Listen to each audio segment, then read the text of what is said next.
Hello, folks. Welcome back to World War II TV and the last show of this week. Lots more coming up your way next week. So I've been talking about this book, which is a two-hander. I can't do it with one hand for so long, but here it is, 1,200 pages of awesomeness. And Jon is here to talk about writing it, the research process, and share some of his conclusions. I'll bring him in now. Good morning where you are, Sir Jon. So, let's double tag it then. Yeah. Yeah, right. It could be part of your step aerobics program. I mean, and unfortunately, it came when I was out, and so the postman had to carry it around with him on his bike all the way back. I had to go and collect it the next day, so I owed him a big apology the next day. But I didn't make a friend there. Yeah, but I mean, first question is you earned your reputation with Midway, Shattered Sword, which you co-authored, and then you kind of spent the last, whatever it is, 15 years working on this. 17 years. Working on a single year at face value sounds quite easy, but I mean, obviously not, because I mean, we'll get into, because it doesn't strictly start on January the 1st and end on December the 31st, because you couldn't possibly do that, because so many things are left dangling at the end and the beginning. But first question is, why the hell did you do it? Why the hell did you sit down with an empty, must have been a point where you literally had an empty page. You go, right, 1942. Yeah. I was talking about this down at the World War II Museum last week too, that when I got done with the Midway book, I had a great time. Tony and I had a great time putting Shattered Sword together, and I definitely wanted to do another book, but I didn't know what. And I took a couple of years, honestly, just to kind of mull that, and eventually sort of came to the realization that, here I've written this book about Midway, which is a turning point and a decisive battle. And I was really sort of mulling on that whole concept within the broader context of the war. And two, I felt ignorant of the larger structure of that year. I was convinced that 42 was really important, but I didn't, I was good enough to be dangerous in places like the Mediterranean or the Eastern Front, but I really hadn't dived in and studied those areas in depth.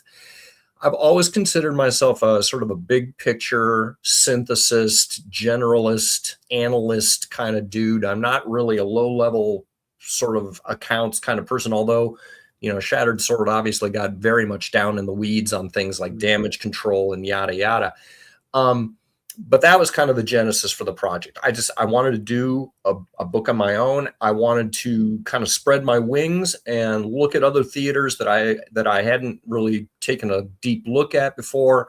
And yeah, the result was a 17-year, how do you boil the ocean sort of project. Well, and we'll get into it later on. But another thing is that, we live in a world now where something happening in any corner of the world can instantly affect the rest of the world, like within seconds. Yeah. In looking at your book and the work you sent me ages ago and now getting the book now, it's a lot of the stuff in 42, it doesn't have an immediate effect. It's like it trips something up, but the actual effect might not even happen that year. It might even be the next year or the year after, because certainly when you're talking about production and manufacturing and things like that, and gradual changes of mindset, you kind of get in the leadership aspect. So how difficult is it kind of trying to put the results in of something? Because as you said there, you did your kind of turning point thing, because the image is that perception is that a turning point happens and then next week everything's different. And the reality is the turning points in some ways just begin to steer a course. Yes. But the reality happens later on. So how difficult is it kind of coping with the fact that you might have covered 400 pages before the effect of something that happened in chapter 3 actually affects the battlefield? Yeah, no, that's a great question. And you're right. There are knock-on effects that happen within the course of just this one year, but there are also longer term ones that really aren't going to start taking the stage until 1944. And some of those latter, I think, really are baked into some of the production stuff that I was talking about. I've got the book is divided into roughly geographical tracks. It is a chronological account, 13 months from December 41 to December 42 inclusive. But then throughout all of those months, every single month has got what I call a track, which is looking at Eastern Front, Mediterranean, strategic bombing, Pacific, But then there's this catch-all track, which is grand strategy, economics. It's got a little bit of the Holocaust in there. It's got, Manhattan Project. It's just all the other narrative bits that kind of have to be put together to describe what's going on in this year. And that's where I talk about things like tank production, aircraft production, ship production. And at the end of each of those sections, of course, I do have to be foreshadowing that, by the way, guys, when we get to 1944, the U.S. is going to be just building unearthly quantities of warships by that time. But at the same time, reinforcing the notion that that warship production doesn't really impact what's going on right here in 1942. This was very much come as you are kind of war. Yeah, and that's we're stuck with these ideas, and we'll put up some of the charts at the beginning. At the beginning of 42, it's reasonably equally matched between the Axis and the Allies in terms of people in the field, in terms of aircraft, tanks, that whole thing there. And by the end of the war, it's going the way of the Allies, but it's the curve is going to just keep going up at a steeper and steeper rate, especially when you get into 44. And by 45, we've talked about in this channel so much, the Allies are launching multiple campaigns in multiple directions without even giving any thought about where the hell they're going to get the fuel. I mean, I'm kind of simplifying it a bit, but in 42, you can only do one thing at a time, really. And even that, you're not going to be able to go into it with what everybody would like to go into it with in terms of support. So, but that thing I just said about things being equally matched at the beginning of the year, is it as simple as that? Or upon study, is it far more complicated? I mean, there's obviously nuance there. You can't be looking at just the raw numbers. So, for instance, when we look at the Wehrmacht versus, the Soviet forces, the Soviets outnumber the Germans dramatically. But the problem for the Red Army at this point is that they're just an outfit of Keystone cops, and they don't know how to fight very well. And that, I think, is one of the more interesting subtexts throughout this year, not only for the Red Army, but for, the US and the British as well, that it's not good enough to just be able to, whip out our wallets and say, hey, long term, we've got war making potential that is just all over yours. We got way more money, so we win, right? No, that's not how it works. You gotta fight, you gotta fight well. It's not good enough to just be able to defend ourselves against the Axis. We have to be able to demonstrate that we're going to be able to counterattack and take the offensive against them and take back these territorial gains that they have gobbled up. And what that speaks to is that there has to be a transformation within all of the Allied militaries in terms of their qualitative approach to this war. Man versus man on the ground, they've got to be at least good enough to get those things done. Yes, they may, in cases like Alamein, obviously the British outnumber the Italian German army, but are they qualitatively good enough now to actually get through these enormous minefields and attack the Panzer Army effectively? Because they sure haven't demonstrated that in some of their earlier battles at places like Gazala. So that same story is going on in the Red Army. It's going on in the American Army. Can we get good enough that we can get things done on the battlefield? I mean, when I watched the Tom Hanks World War II program, is one of the ones that you were in, I was with my Jon Parshall bingo card, and I waited for combined arms to come in. And I've increasingly begun to realize on this channel that in some ways, World War II is just the quest to get good at combined arms for all the nations. Basically, all the previous wars had only had a limited aspect of air, sea, and ground, but World War II is all three, and to support that, the logistics to get everything in the right place. It's almost as simple as that. Is that once you've got working those things together, sorted out to some level, and if the enemy haven't, you're kind of on the course to victory. But again, that feels like it's too simple a statement to make. No, I think that's basically right. It's just that there's a lot of stuff that goes on to actually make that happen. There's a statement at the beginning of one of the U.S. Army's histories on logistics, global logistics and strategy, they call it. And for the U.S., the strategy in this war very much was, how do you get adequate amounts of stuff to the right location at the right time? And so, we approached this war very much from tell me what it is that we're eventually going to have to accomplish and where we're going to have to accomplish it so that we can gear up the production to make all that happen. The problem is for the U.S. that there are huge internal debates as to exactly what does that comprise, how many divisions we're going to need. And that leads to what's called the great feasibility debate within the halls of Washington. George Marshall, head of the army, is like, we're going to need 200 plus divisions to fight this war, because if the Soviets collapse, we're the ones that are going to have to go toe to toe on the ground with the Wehrmacht. Meanwhile, the civilian production experts are telling them, yeah, but if we put that many men in uniform, we can't support them overseas. And our big force multiplier as a country is our production. That we need to not only be arming ourselves, but we need to be pumping out tremendous quantities of Lend-Lease so that we can equip the British, so that we can, help keep the Soviets on their feet. If you take all those men out of the factories and put them in uniform, all of a sudden we lose that force multiplier. So there are these big debates going on within Washington as to how to make that all happen. And that is one of the kind of the interesting sort of subtext that pops up on that production grand strategy track from time to time, as people in Washington are going at it to figure that out.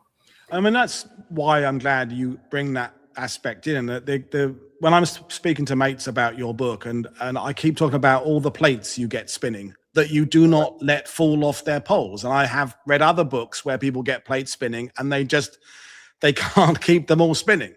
And I think in the 17 years you're working on it, I think there has been a bit of a revolution in the sense that people are trying to write studies that look at everything at the same time. Back in the day, it was, I'm writing about North Africa, I'm writing about the Pacific, I'm writing about island hopping, whatever it would be, which brought us some incredible books. But it just seemed impossible to try and juggle everything and keep it all going on there. But as I've said to people, you will talk about the Suez Canal, and then you'll talk about the convoys and Murmansk and Arctic convoys, and then supply lines to Australia. Not necessarily in the same sentence, but you keep hopping back to these points there to make it understandable that you can't do something in place A without place B being impacted by that. And that, I mean, I'm just thinking about the headaches you would have had putting that all together. I mean, I can't. Yeah. Was it post-it notes on endless maps that you and bits of string and elastic bands across trying to work it out? How the hell did you do it? Well, okay, and actually, I'm gonna see if I can pop up here one of the timelines. Every month I go ahead and put a timeline in the book. Here we go.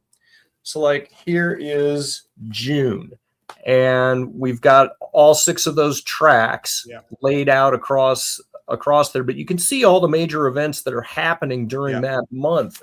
And that's one visual aid to help the reader put in place, oh yeah, this is happening while this is happening too.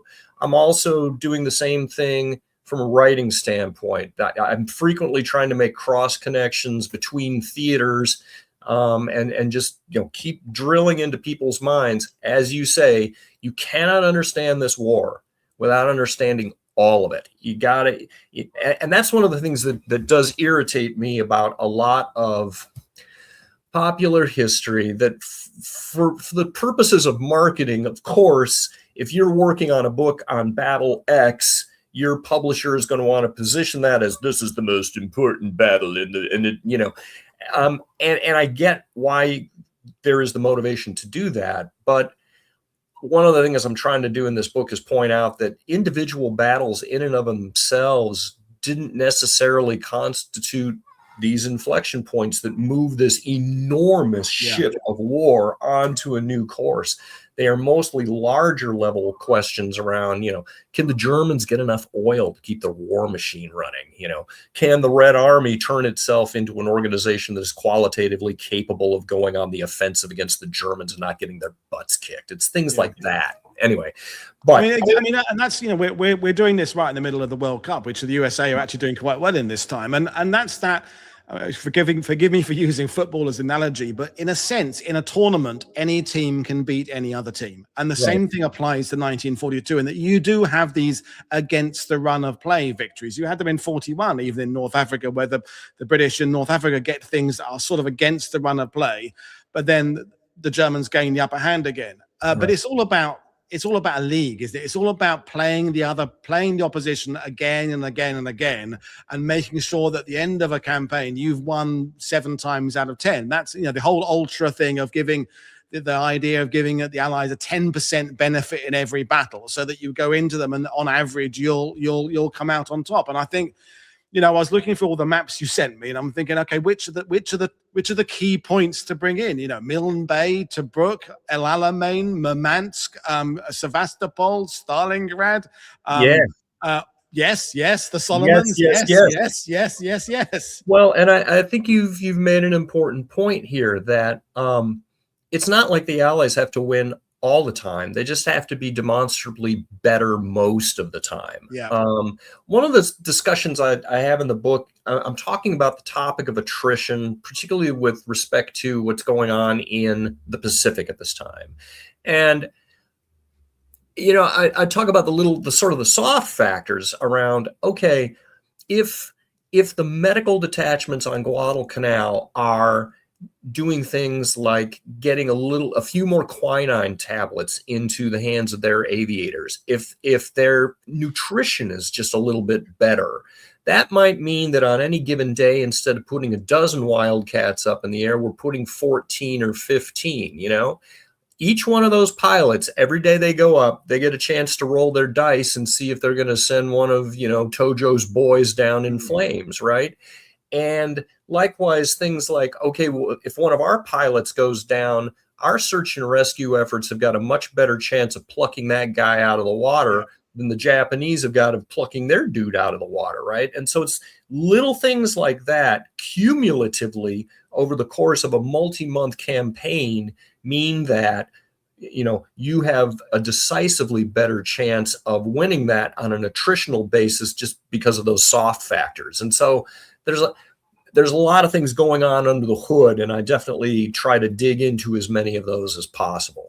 And I think, well, I'm glad you said that. And I think, we all have this idea of, I don't know, Rod Steiger in Waterloo film, that there's these moments when commanders are there by maps and someone's going there going, do this, do that, and why don't we do that? And of course those moments happened in World War II. But that point you made about the quinine and things like water for purification tablets, it's not like that the person who's in charge of that little part of the war is in any way considering that their job is having that kind of impact on the war. They're just thinking that they're getting more letters saying, or reports going back saying, we haven't had enough of X this week. So he tries to think about how he can get more of X to that battlefield there, because that's his little job. That's his little cog in the wheel.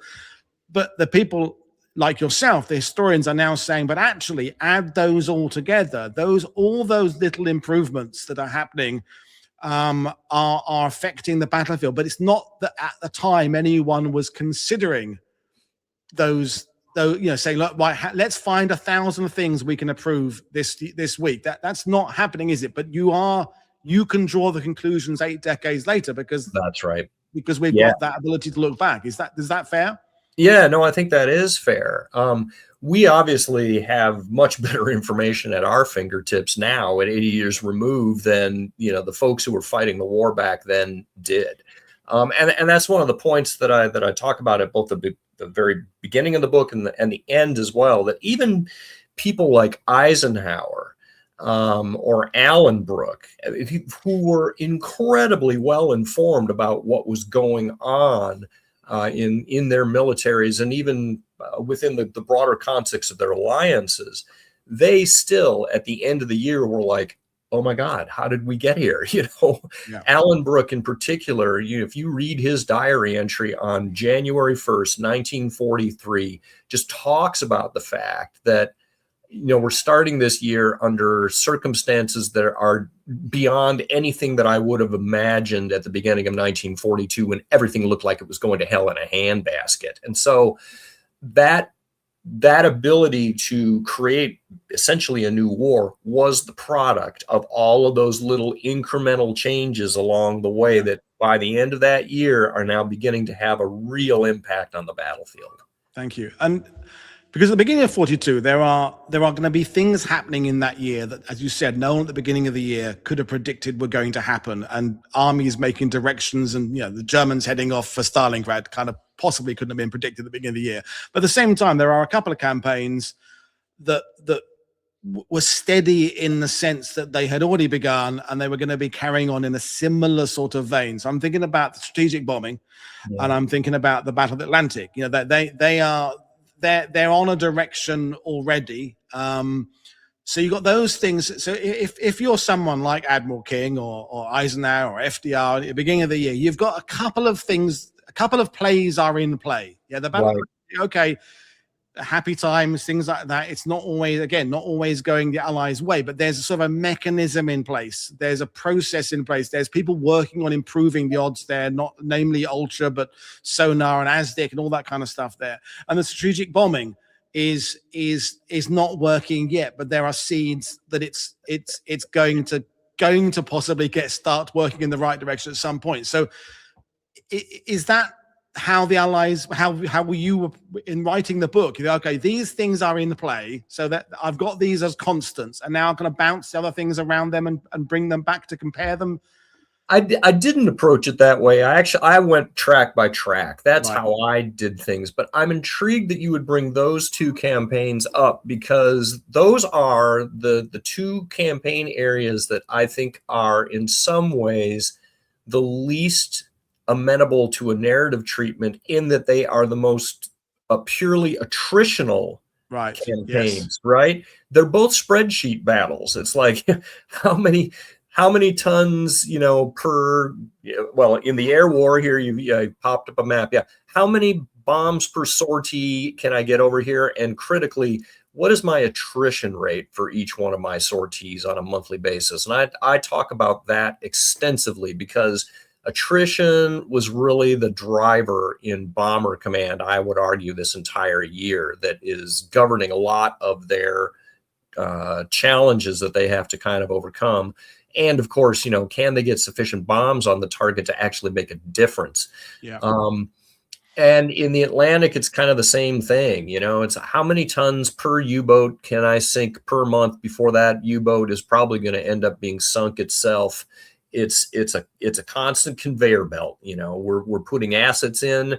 Those assets are doing damage. Those assets are destroyed. We must replace them with new assets. That's the name of the game there.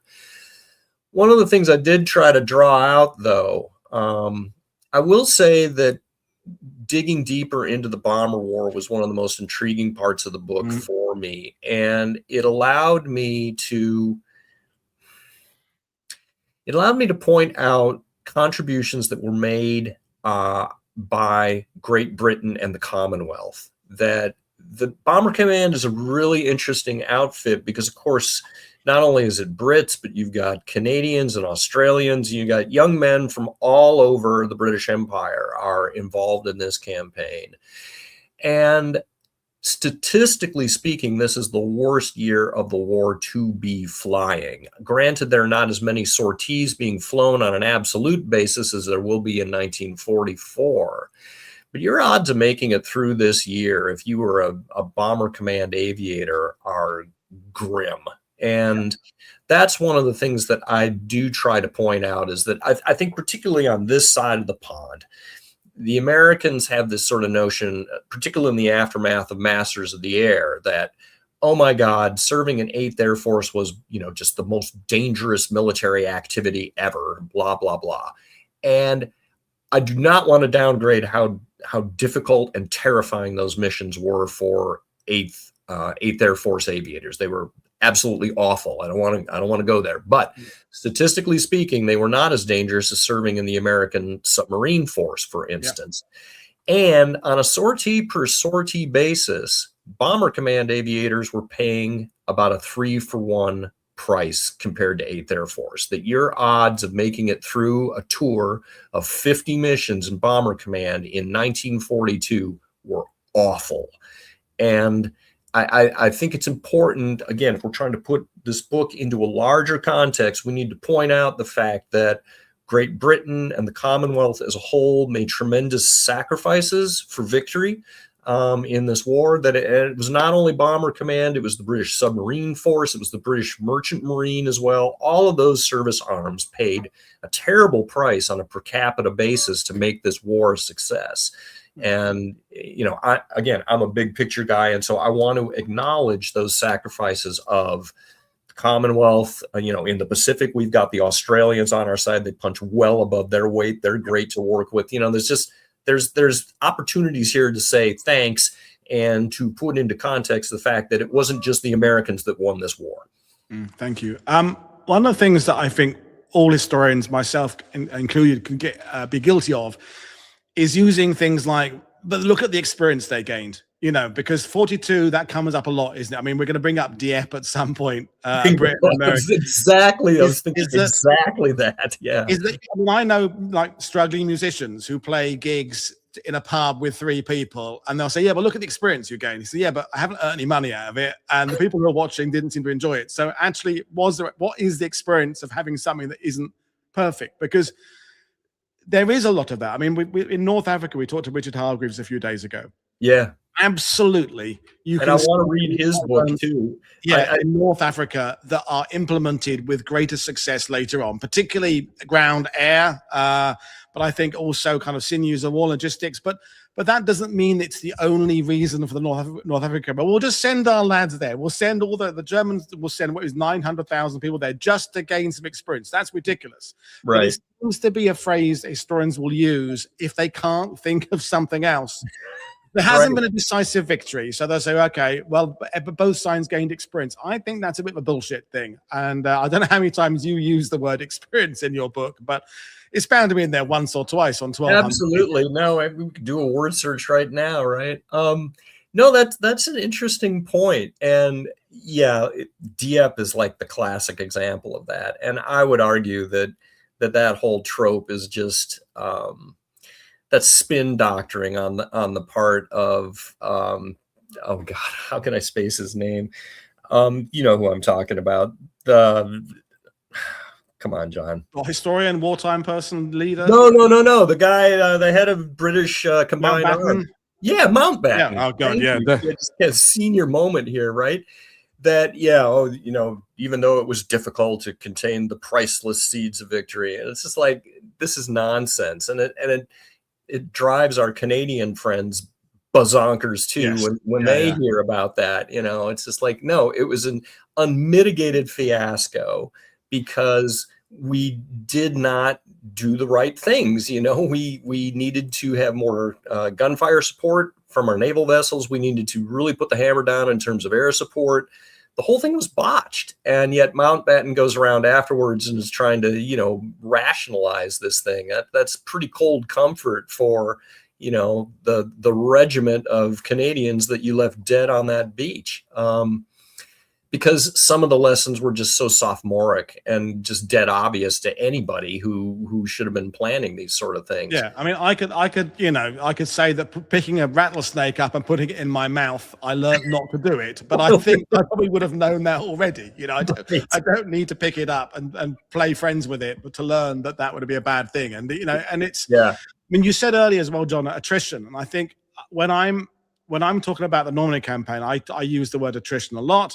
But I also feel it's a bit of a cop-out. It's like when I can't think of anything, if there hasn't been 30-mile gains and so X number of people liberated, I go, well, attritionally, the Allies made sure the Germans lost lots of tanks. I mean, it's true. And absolutely, the Normandy campaign, I know that's 2 years on from 42, is one where attrition plays a big part, as it does in North Africa, as it does in the Solomons, everywhere else. But it always feels like, again, a slightly...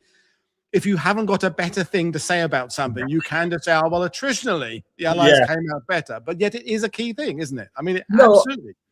You're absolutely right. But we as historians, particularly for ground actions, we're always looking for some sort of a maneuver-based outcome that is clear-cut. And you get to battles like, Hurtgen Forest or something horrific like that. And they're all just attritional slugfests. And that, that's one of the problems from a narrative standpoint when we start dealing with the Eastern Front too, is that a lot of those battles are just, how many Red Army soldiers are we going to lay down in windrows here, as a result of just charging into enemy machine guns and whatnot. It's horrifying stuff, really, and does not lend itself to good narrative treatment. I think the Eastern Front, I will say, was the most difficult to write about in a satisfying manner, just because you have such a lack of sympathetic characters there too. Yeah. I mean, Stalin or Hitler, great, super duper. And at the end of the day, really, it is the Soviet people that are the ones you have to feel sympathy for, that they're being sent to slaughter in this military machine that is run by a despot and that is not terribly well run just to begin with, facing the minions of, of horrible Hitler. And it's just an awful tale. The other problem, of course, on the Eastern Front, and I talk about this in the book, is that the forces involved are so large that as a writer, you just end up kind of falling back on these sort of sad little tropes, about, this army sliced through that army. And it's like, well, how the hell does an army even slice? What's going on there, right? And I talk about the fact that you have to keep in mind that at a micro level, all of these enormous campaigns revolve around hundreds and hundreds and hundreds and hundreds of little encounters between company-sized outfits, a couple hundred humans fighting another couple hundred humans over the right to possess that village, that hill, that trench line, or whatever. And it is the outcomes of all of those little micro battles, which have been lost to history, right? In most cases, we don't know anything about them. But all of those smaller encounters are driven by things like, how good are your small unit tactics? What's your logistical situation look like? The big killer, which is often unseen, is artillery. How well is that being utilized in the background? So those speak to qualitative issues, which in turn are the drivers for the outcomes of all these little micro encounters, which in turn are the drivers for these larger slicing kind of things. It's funny you said that about the Eastern Front, about armies, because I was watching a little science reel on Facebook this morning that made me think about the Eastern Front. It was Hannah Fry, the fantastic British science presenter, podcaster, saying that when you see a flock of starlings, thousands of them in flight, people think, how are they flying in formation? Well, scientists have worked out that actually each individual bird is basically not trying to get too close to the bird on its left and not too close to the bird on its right, and looking about where it is in relation to the one in the front. So when you look at all those massive, great fronts on the Eastern Front, they're not all working. Each little battalion, each regiment is just acting in a sense to try and engage the enemy in front of them and not get too close to the one on its left and not get in the way of the one on the right. And I thought, actually, that's a really good analogy for the Eastern Front. But in a weird way. But you talked about it being the difficult part to write, because in the 17-year process, I would imagine that our perceptions of the Eastern Front collectively have swung back and forth about 6 times in that, because Lend-Lease is either the key to everything or it didn't matter at all. It switches between those two things. And it's either that the Russians or the Soviets are a blunt instrument who just send their men in to death, or no, they're actually very, very good and they're learning and they're, the deep war type stuff. It can't be both of those things at the same time. So during that process, how was the swinging of it back and forth affecting your actual analysis of it? Because that's how it is in front, isn't it? Well, and what I want to say, that's true of the book as a whole, that, in the course of this project, of course, there's new scholarship that's coming out. And every time there's a brand new book that looks like it's going to be really good, my reaction was, oh, God, now I've got to go and read that thing, or at least understand the basic arguments and then do what I call retrofitting, gotta bring in some citation from that.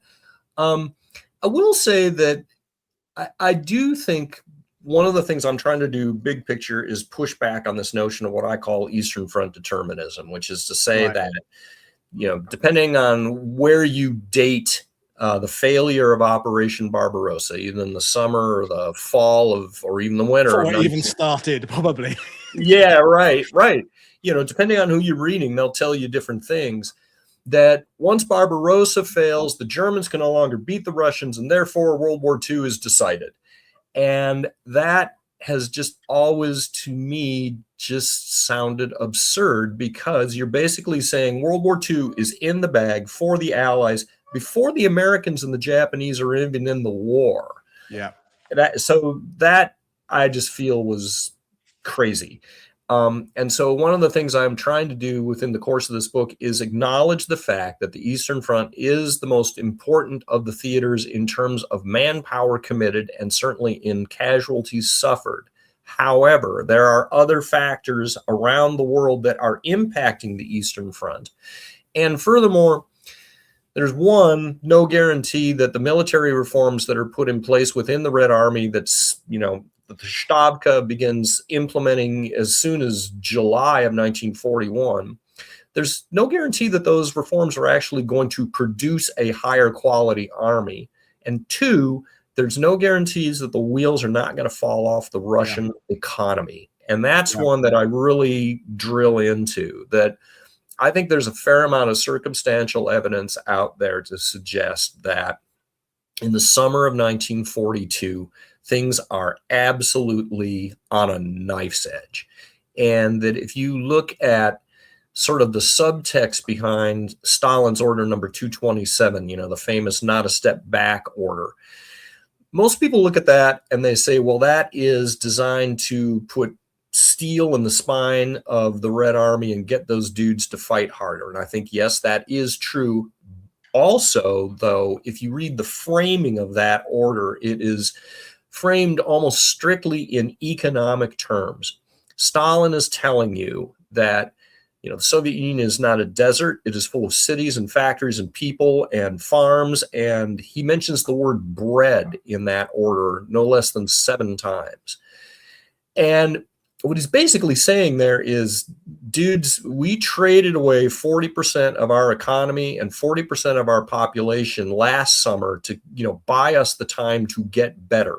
We cannot play that card a second time this summer. You've got to hold, because if the people stop believing in victory and stop going to the factories, we're in a world of hurt, Stalin knew how societies fell apart. He had witnessed that, in the middle of World War I. He was one of the dudes that helped Tsarist Russia fall apart. And so here he is in a situation 20 years later, less than, a little more than, and, he's facing the same sort of grim calculus here. And the other sort of data point in all of this is that if you look at the rate of extrajudicial killing that's going on within the Soviet Union during the Great Terror of 37-38 under Yezhov, you get this huge spike in people that are being executed or sent off to the gulags or whatever. And it kind of goes back down and it burbles along in, 1940, 41. There's another perceptible spike, not as big as 37, but there's more killing that's going on in 42. And my argument would be that Stalin does not repress for fun. Stalin represses when he is scared and angry.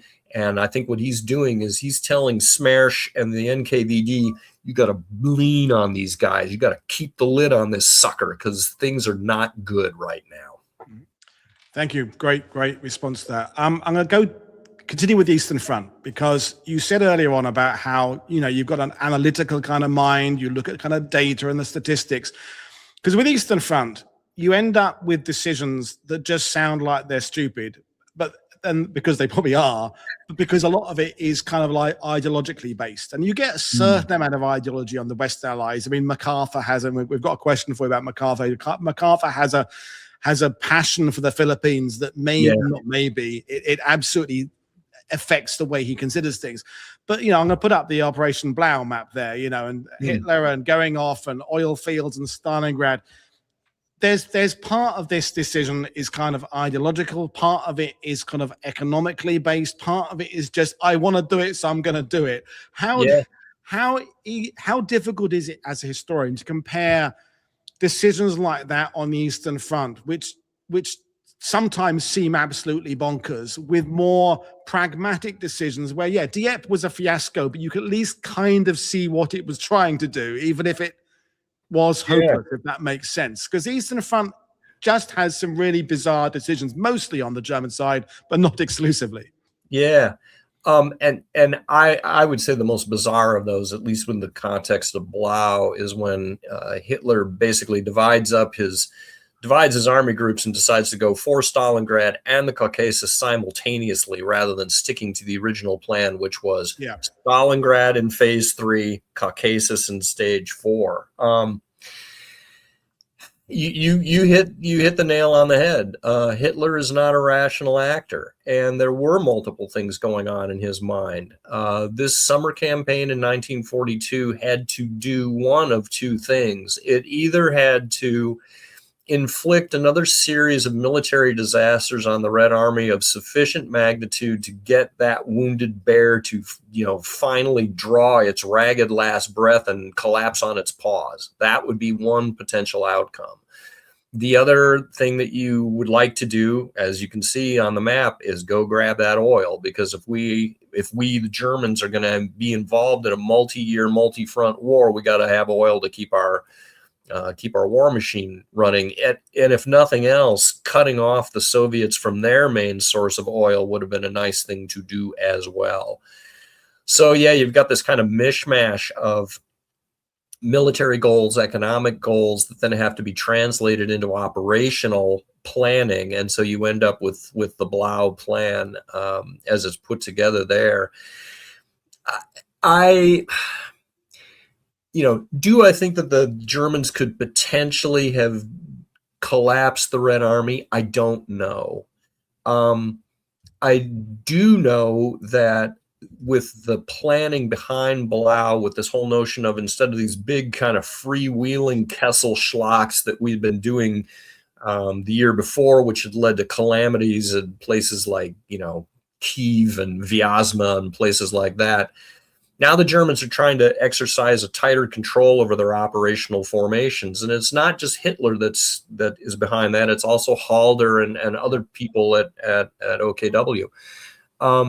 That just given the design for those sorts of battles, that sort of mitigated the ability of the Germans to potentially have inflicted those scale of calamities on the Red Army. Because what ends up happening in the course of the initial combat in the Donbass is that post-war, the Soviets will label it as having been a strategic retreat, that we made this decision to get our army groups out of the way of the onrushing German onslaught. But really what was going on was that a lot of those Red Army formations were like, we know exactly how this story is supposed to come out. We saw it last summer. We're being herded into a sack here. And a lot of these formations were like, peace, we're out, and they're sidestepping back to the Don River and trying to get back to friendly lines as quickly as they can, because they're not sticking their heads in that sack. And there are accounts that support that, within the Soviet accounts, that, the men will not obey their orders. We are out of here. And Soviet command and control mechanisms have fallen apart. The Stavka is trying to run this thing by puppet strings, and in many cases, they don't even know whether or not whole divisions are even in existence anymore, because the radios are gone or whatever. Anyway, but that does bring us to that sort of fateful decision on the part of Hitler in the rush of that first sort of heady success down in southern Russia. And this summer, he's going to make the decision to go for Stalingrad and the Caucasus simultaneously. I don't know that they would necessarily have had better results if they had followed the original battle plan. I think their odds were slightly better. I think that had the Germans in the middle of July put all of their eggs in the Stalingrad basket, they would have taken that city off the march, because 62nd and 64th armies in front of that city at that point in time were just in disastrous shape. And the Soviet accounts likewise say, you could have had it for a song basically any time in the middle of August. But then they're still left with having to advance down the Volga River to Astrakhan and then on down to the Caucasus with this just incredibly long flank trailing behind them. And I think, just like Rob Citino says in his books, there is a pretty serious possibility that something nasty is going to happen on that flank at some point in time. Who knows? Anyway. Good point. Yeah. You mentioned, the accounts be like Holder and when you're on the Eastern Front. I mean, let's take an example like, Pressure has just come out with Brendan Fraser and Andrew Scott. Is that no one's at any debate about what happened in those discussions at Southwark House in '44 because everybody wrote about it. The MPs outside wrote about it, the assistants, the secretaries, the meteorologists, the deputy meteorologists, so there's a clear understanding with the Eastern Front. You end up with the accounts by those that, a lot of the commanding officers didn't survive the war. Right.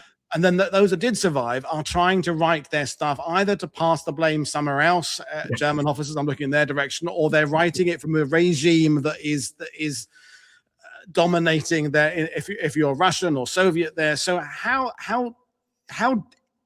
impossible is it to really pin down what people like Adolf Hitler were thinking clearly about something like that? You just have to kind of say, well, we think he was thinking of this. Is that how it works? Yeah, I mean, you gotta take your best guess at it. I would, another decision of Hitler's that we all sort of kind of are gobsmacked by is his decision to declare war on the United States on December 11th, right? And Klaus Schmider has written a wonderful book just on that one decision, and trying to get inside Hitler's brain case and understand what's going on there, man. It's really tricky stuff because he's a very complex animal. He is a political animal. He is a horrible social Darwinist animal. Your guess is as good as mine. The Third Reich, in some ways, the Holocaust is it's the middlemen that make that work for them, isn't it? It's the supervisory, the people who work out the railway. I mean, I'm not the people who conceived it are the real shitheads, but the people who actually made it work are the minions. The people who just work out the shipping and the transportation, how the signals will work on the train line from Germany to Poland, etc., etc., etc. But you can't take Hitler out of the equation. I mean, Richard Hargreaves is making the point about Hitler dropping the ball about Malta. He's trying to bomb Malta into submission, but he could have done something. There was a possibility of invading and taking out, but he ums and ahs, and then he kind of commits to North Africa a bit more, but doesn't commit fully. But at the same time, or more or less the same time, Operation Blau is happening, and you think, okay. So what are you, Hitler? Are you conservative or are you risk taking? Because it seems sometimes in the same week he can be both things at the same time. Yeah, right. He is a complex animal, and you've actually spoken to a point that I think gets lost in a lot of these discussions too.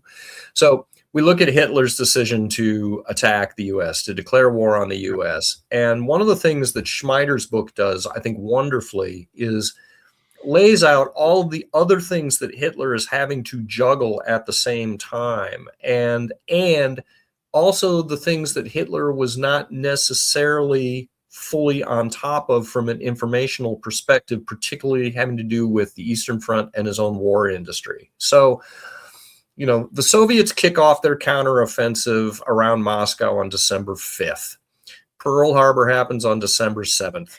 Hitler is now holed up in Germany and is thinking about, should I declare war or not? The onset of the Soviet offensive is fairly ragged. It's not just this one huge coordinated attack on December 5th. It kind of dribbles and drabbles, depending on the supply situation of Konev's armies and Zhukov's armies. It doesn't all kick off at once. And, counterattacks during Barbarossa were also a thing that had happened a lot. The Germans were used to that. The Soviets, the Red Army counterattacks just sort of habitually, and they all sort of sink. Someone just asked the title of Schmider's book. It's Fateful Decision.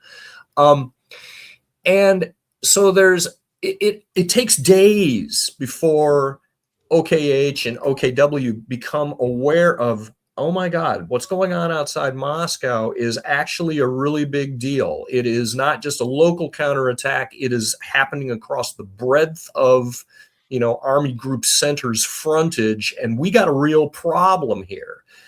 But Hitler is not at OKW at this point. Hitler is elsewhere, considering his options. So Hitler's information was imperfect regarding just the enormity of what is starting to happen to Army Group Center. Likewise, Hitler believes that his own war production industries are doing relatively well. He's taken over all of Western Europe. I got France, I got the Low Countries, I got all these economies to play with, but the Germans are really more interested in plundering those economies than necessarily hitching them to the plow. So, there's some inklings going on that, maybe things are not going as well as they should be going. But the overall picture is that Hitler is acting on imperfect information while he is making this fateful decision about whether or not to declare war. The other thing, of course, that factors in is what's going on out in the Pacific. I mean, those first few days, the Japanese onslaught is just mind-blowing in terms of its scale and ferocity. I mean, they just sank half the Pacific battle fleet in Pearl Harbor. Holy crap. And then 2 days later, they sink another pair of British capital ships. That engenders a sense of elation on Hitler's part. Yay, I've finally got an ally that's got a big ass navy, and that's the one thing I don't have. So you take all those factors together, and you can kind of understand why Hitler would have made that decision on December 9th or whatever it is that he's got to be starting to write out his speech. That's how he gets into this mess. You think about what would have happened if Pearl Harbor had happened at a different time, or if the Soviet counterattack had happened at a different time. Would that have affected Hitler's decision? Hard to say.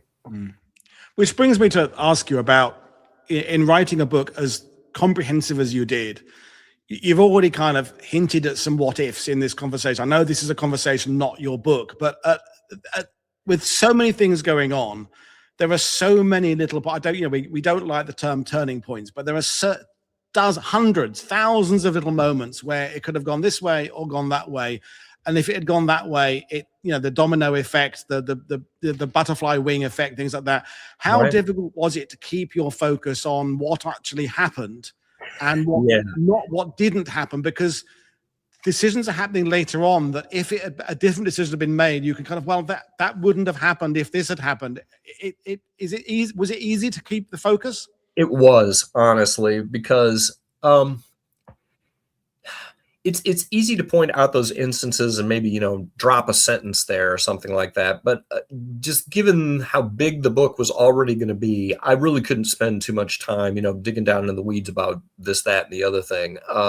Counterfactually, I guess I would say. Although, I do point out instances. You look at the Guadalcanal campaign. What if the Japanese had, instead of bringing 2 battleships down on the evening of, the 13th, 14th of November, if they'd come down with 4, which they absolutely could have. They left Haruna and Congo back riding shotgun on the carrier Junyo instead of bringing them along with Hiei and Kirishima.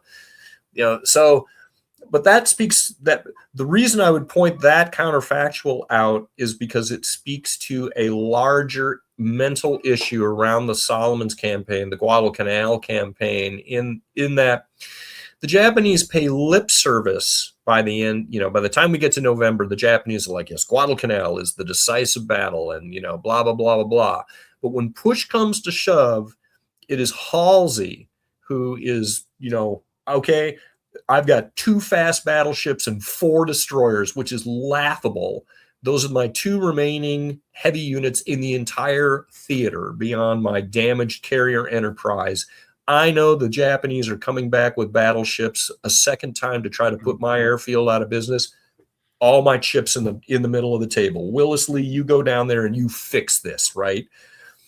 Whereas the Japanese are like, yes, it is a decisive battle, but we're not going to push all the chips in that we could push in, And that, I think, is one of those moments where you really kind of have to kind of wonder what might have happened if Willis-Lee shows up and is fighting not 1 battleship, but 3.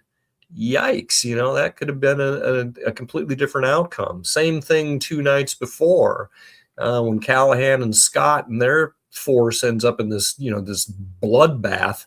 If there had been 4 Japanese battleships there, we do not win, not if Admiral Abe holds his nerve. So there are a number of times within this year that could potentially have spelled real disaster for the Allies, and yet we managed to make it through. We muddled our way through to a conclusion at the end of this year that is now we're on a fundamentally different trajectory for this war. Okay, so that's given me an idea of a question to ask you. And is luck a thing that you could actually consider in history? Yeah. I mean, I think you have to address it. Midway, I think, is just sort of the classic example there. Yes, we have more scouting assets at that battle, so the odds are that we are going to find the Japanese before they find us. But the fact that the climactic 1020 dive bomber attack happens as a result of not one but 2 different formations of American aircraft, a group from Yorktown, a group from Enterprise, just happened to show up at exactly the same time from 2 separate threat vectors, right? And in the case of Yorktown, they're bringing along a squadron of torpedo planes, which are at medium altitude. You got dive bombers at high altitude. You got some fighter cover in Yorktown's package as well. And what that ends up doing is it presents the Japanese combat air patrol, which is not centrally coordinated, which is not enabled by radar. It presents them with a multi-altitude, multi-vector attack, and their combat air patrol arrangements just fall to pieces. That leaves things wide open for the dive bombers, and ba-boom, you lose 3 carriers in 5 minutes. Holy crap. So yes, luck, absolutely. It's always part of the mix. And that brings me to, particularly in naval combat, I think luck is more prevalent in naval combat. So you look at the sinking of the Prince of Wales and the Repulse, right? One of the torpedo hits from one of those Japanese twin-engine bombers hits Prince of Wales on her propeller shaft and basically, destroys the support for that propeller shaft, which then means that the shaft is like spinning around inside the engine room, and just blowing all the seals, catastrophic flooding, yada, yada, yada. We have a tendency when we're talking about naval combat, we always talk about a fluke hit. It's like, man, that's the nature of naval combat. You put enough torpedoes in the water, or particularly in a gunfire action, you put enough shells in the air, there are going to be some fluke hits. That's the nature of the beast. And so I would argue that particularly in naval battles, luck is a large and outsized factor. I think it's less so in ground combat. Okay, thank you. I want to bring up the subject now of boundaries, both in terms of how the history unfolded, but in terms of writing about it, because we've talked about it. You and I have talked about it. Other guests, somewhere like the Solomons. You got the Solomons. You got the Papua New Guinea. You got that. The Japanese see. They would mark off a certain area of the map as this campaign. The Americans and the Dutch would mark off certain different areas of the map, and then readers and history buffs today would put different areas as what they would quantify as, well, this campaign stops here. But in reality, of course, you didn't hit, big steel walls halfway across the ocean with a big sign saying, this is now the Central Pacific campaign. It didn't work like that. So how difficult is it to set your stall out of this battle here is clearly part of this campaign, but this one is part of this one, but it's also part of this one? And actually, in many cases, I'm trying to erase those walls. I want to point out the interconnections. And this map is perfect to illustrate that, right? Because from the Australian perspective, what's going on during this time is the Kokoda campaign. Everybody understands that, right? Yeah. This is our central defining campaign of the entire war. Meanwhile, the Americans are like, no, the central defining point, for this particular point in the war is Guadalcanal. Guadalcanal is everything. Everybody knows that. I think it's actually the Japanese perspective that is the most holistic, in that from their perspective at Rabaul, they are fighting 2 campaigns simultaneously at Guadalcanal and at Kokoda. And it's this 2-headed attritional monster that is just eating them alive. And so there's an example where I would say that the, sort of the Japanese perspective is the more more truthful, I guess, or the Right. more integrative in how it treats things. One of the sort of the big picture things that I'm trying to do from sort of the same standpoint is point out just how important China was to the war during this year in particular, that there are a lot of cross connections happening between the Pacific Front and the Eastern Front during this year.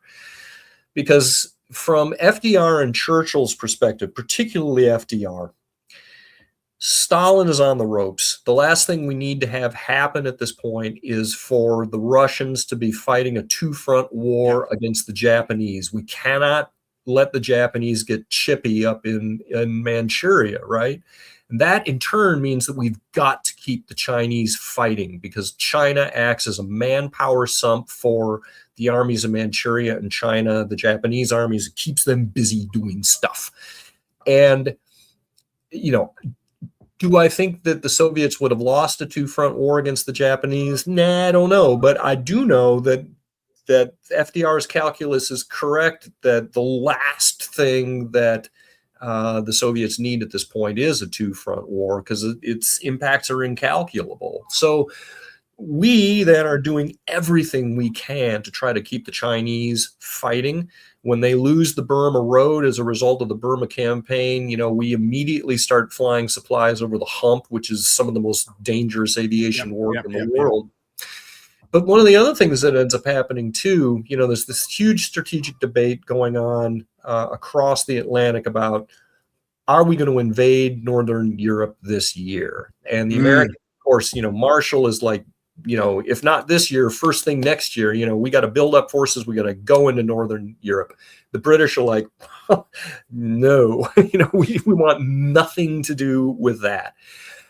Things come to a head in July. Marshall and King fly over to Britain for one last desperate kind of conference to persuade the Brits that we've got to do this cross-channel invasion as quickly as possible, because FDR has told both those guys, you got to go over, you got to come back with a deal. American troops must be fighting German troops this year. I don't care where, but from a home front morale and political standpoint, it is absolutely imperative that that be happening. Long story short, Marshall and King go over there and they lose that debate, because the British, rightly, I think, are like, no can do, mate. We're just not doing that. What that ends up doing, though, is it then frees up assets that Marshall was kind of earmarking for tactical air support, you know, in a campaign. He's like, okay, well, some of these aircraft are going to end up going to the Pacific. And very shortly, the British start getting wind of the fact that this whole Germany first notion is no longer really strictly true. That I would argue that King has now transformed that into Germany mostly first, and that we're going to be fighting, you know, high intensity wars in both theaters from this point forward. And Marshall consoles himself with the fact that, okay, well, if we go into the Solomons and we create a ruckus down there, that keeps the Japanese busy too, and that also potentially makes it so that the Japanese can't get chippy against the USSR up in Manchuria. So again, there's a lot of interconnection points going on here, Lend-Lease being the other biggie, of course. Is 42 the year the Allies learn the art of compromise? We talked about the ongoing quest to get combined arms sorted out. I mean, I would say it's not completely sorted out by 42. No. Torch and Tunisia, there's a few more bumps in the road, literally in terms of the geography of Tunisia, but also in the relationships. But by the time you kind of get to 44, the worst is behind in terms of everybody understanding everybody's aspirations post-war, everyone's aspirations in the short term and long term. Is 42 when the Allies get that worked out, or begin to get it worked out? Yeah, I think so. Particularly, one of the sort of fascinating subtexts that's going on through this year is the British and the Americans trying to figure out how they are going to operate together at the strategic level and then at the operational level.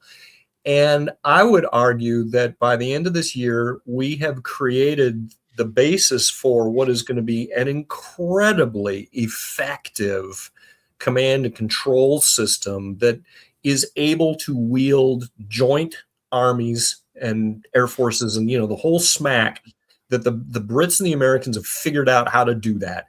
That's not to say that there isn't, headbutting on the combined chiefs of staff and the joint chiefs of staff about what strategy is going to look like. But I got to give huge props to Eisenhower, who comes into Operation Torch with a very clear vision of how he wants to forge an alliance at the operational level, that he is dead serious about. I am going to have officers from both armies in important command positions, staff positions, and anybody on my staff who steps out of line and gets snarky with the Brits, you're gone.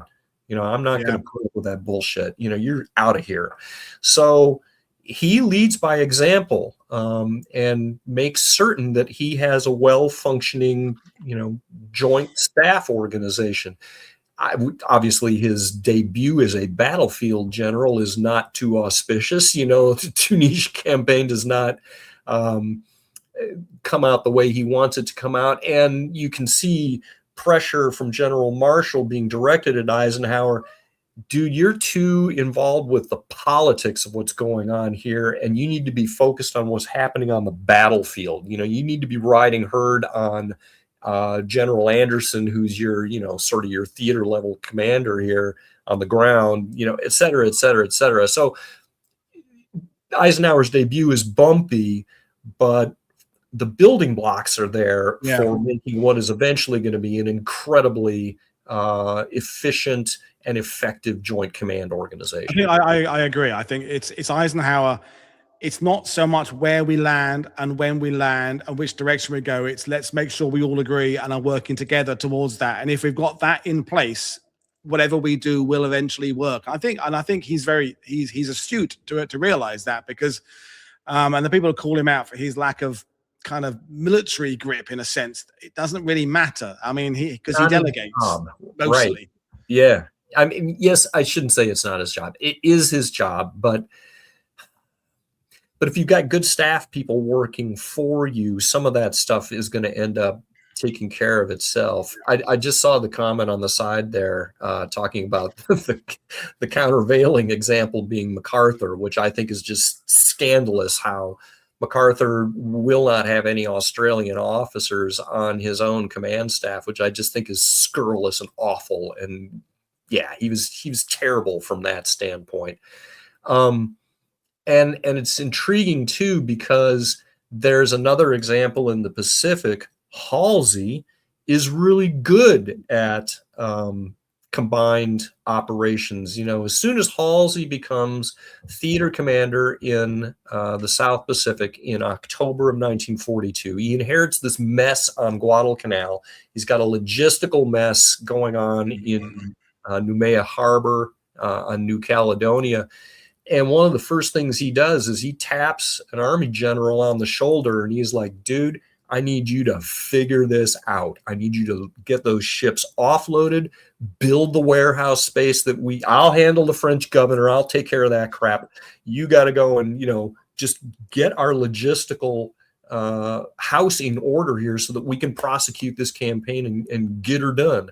He also, another really interesting example of that, on Guadalcanal itself, Roy Geiger is going to be the head of the Cactus Air Force down there. And this is the first example of a truly joint military command within the U.S. military, where we've got Navy aviators, Army aviators, Marine Corps aviators, New Zealand aviators, all working together as a team and doing it very effectively. Which brings up one more thing. Now I want to pop all the way over to the Western Desert, and I look at Western Desert Air Force as that same breed of cat. I look at what Tedder and Conningham do, that Air Force. I'm like, oh my God, these guys have got their act together. They're using Egyptian, little small industrial concerns in Egypt. So they're bringing Egyptians in to do things like maintenance and logistics and that kind of stuff, because we're not getting stuff from Britain, that's for sure. And then just at a tactical level, you've got this polyglot force of, there's some Americans in there, there's Brits in there, there's New Zealanders, there's Aussies, there's everybody is in this hodgepodge Air Force, and goddamn, they're good. They're so good. I think that, I say it in the book, I think that when you get to the August time frame, I think Western Desert Air Force has a legitimate claim to be the best Air Force on the planet. They can do the whole panoply of missions. They can do strategic bombing against maritime search, maritime strike, tactical air support, battlefield interdiction, air superiority, the whole smack. And they're doing it with this, sort of ragtag group of aviators, and in many cases flying kind of secondhand kit too. They're incredibly good. And that all starts at the top. Tedder and Cunningham, those guys were amazing. Which comes back to our gaining experience line. But let's deal with a few questions from the viewers, some of which will be quick and some of which will be... First one was right early, before we even started. Andrea said, does Jon know the book November 1942 from the Swede Peter England? The German title is Momentum, November 42, which I find fitting as a description of this period. Do not deceive. Do you know that one? Haven't read it. Nope. Okay, that's a quick one then. That's quick. Trevor says, hi, Jon. How do you rate Philip O'Brien's book, The Strategists? Haven't read that one either. I have read his book, Why the Allies Won the War, right? And I cite him in multiple locations throughout my book as well. I think that big picture, I think he makes some interesting points that if you follow the money and you look at where the majority of the combatants are spending their money, it's often on naval and air kit. I think that's an important insight. Yeah. I love his take on this notion of creating super battlefields, which again are primarily attritional based. So the Atlantic, the air war, we have the means through submarines and bomber aircraft to not only destroy assets on a battlefield, but to reach back and destroy those assets before they are even produced or when they are being transported to the battlefield. There's opportunities for attrition there too. I don't want to say that he poo-poos land combat. That's not his intent, I don't think. But he is trying to put a little more of an air naval spin on things because those assets are incredibly expensive and they did chew up a lot of budgets. So I think he's trying to, I think with his work and his appearances on podcasting, I think he's trying to shift things a bit too far in order to have them kind of fall back a bit. I think you're right. He's being deliberately provocative and taking things to kind of an extreme, but to make a point that I broadly agree with some of the, I think maybe somebody takes it a bit too far. I'm exactly with you on that. I feel the same way about Sean McMeekin's Stalin's War. I think that's an interesting interpretational angle to sort of put the Soviets at the center of everything. I have this mental image in history as a whole that there are these interpretational pendulums, right? And that it is our job as historians to assess those larger picture pendulums and like, that one's gone a little bit too far. And, my personal bugaboo is Eastern Front determinism, trying to push back a little bit on that. But anyway, yeah. Okay.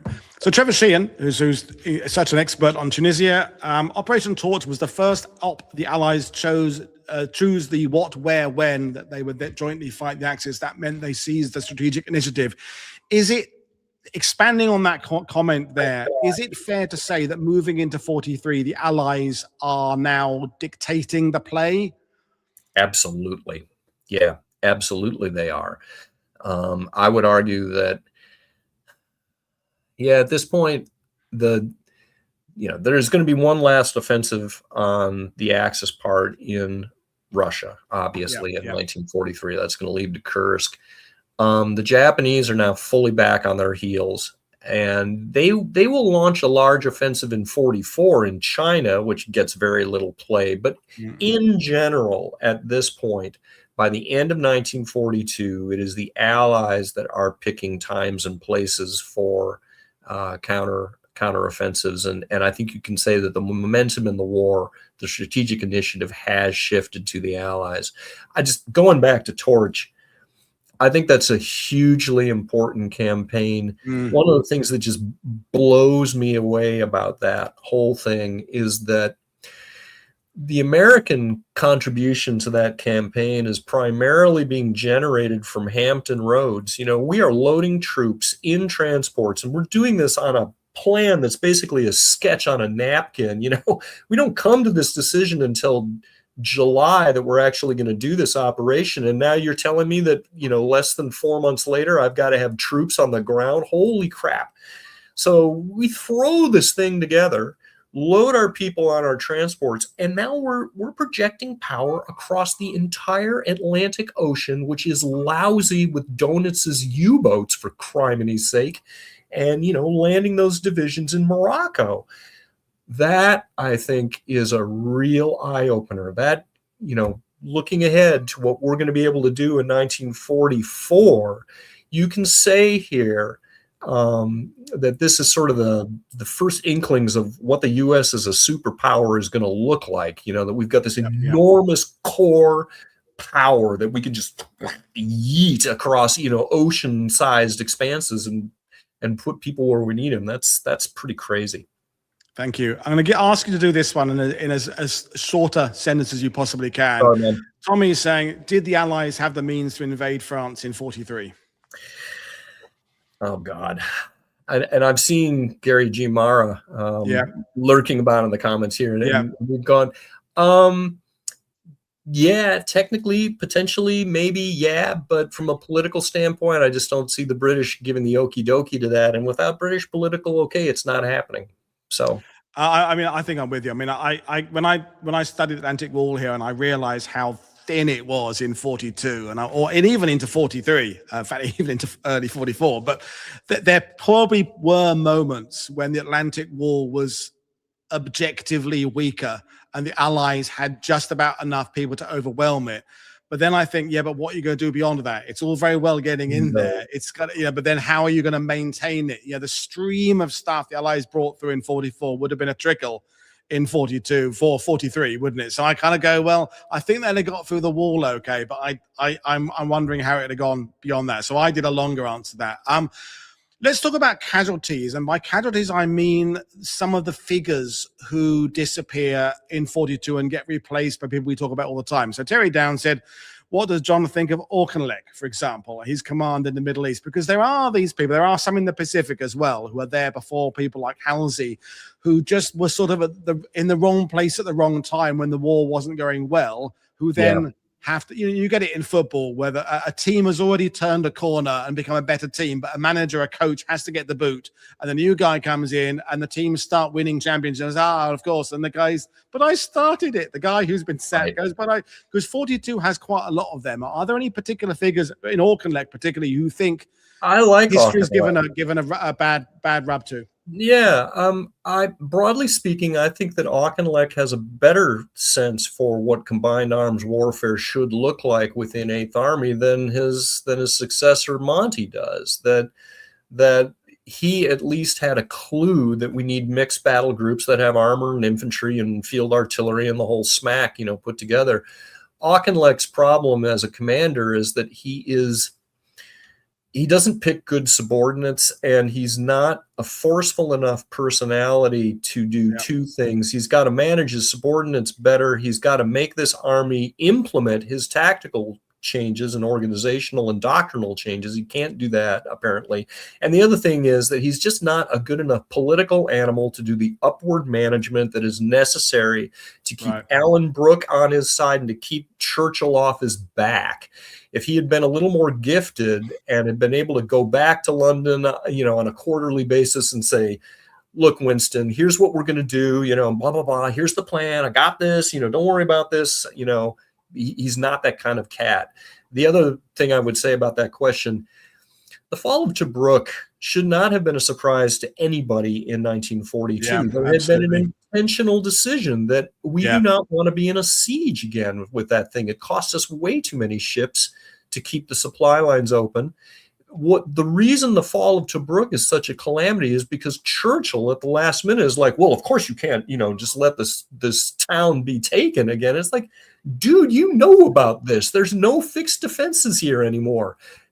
Leaving the South Africans to mine the store while everybody else bugs out is frankly a huge mistake. And so, and really it's you, Winston, that made us defend there. And then you're crying in your beer because we lost this place, you dummy.